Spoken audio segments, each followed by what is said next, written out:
ভরবে মাছে আমাদের দেশ, গর্ব স্মার্ট বাংলাদেশ। এই প্রতিপাদ্যে আজ হবিগঞ্জে জাতীয় মৎস্য সপ্তাহ 2024 উদযাপন করা হয়।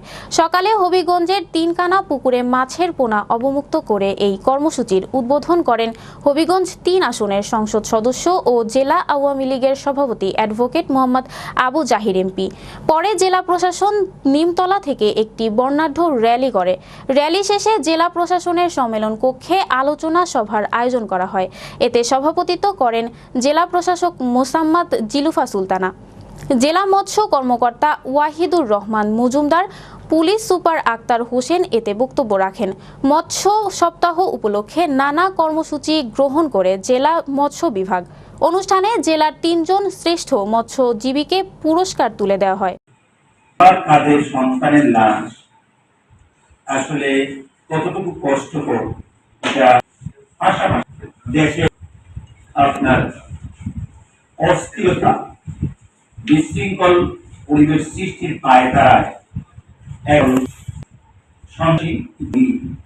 সমাজরা অপতৎপরতা চালাচ্ছে। এই কারণে মূলত সময় আপনি দিতে পারছি না। এই আন্তরিকভাবে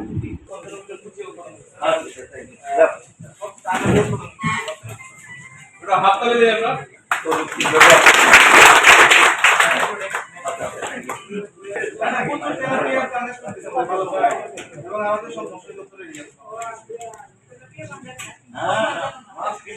তবে সুযোগ থাকলে আমি রিকোয়েস্ট করবো, যদি কারো কোনো বিশেষ কোনো কথা থাকে, বিশেষ কোনো প্রস্তাব থাকে, আমাদের জেলা মৎস্য কর্মকর্তা আসলে হতে পারে, সরাসরি আমার সাথে আপনাদের সাথে কথা বলতে পারবেন যে আমরা যদি হবিগঞ্জের মৎস্য সম্পদ বৃদ্ধি করতে পারি, যদি কোনো আইডিয়া থাকে, কোনো পরামর্শ থাকে।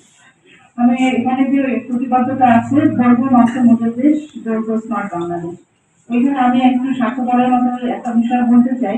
এই মডেল শব্দটা সামনে লাগলে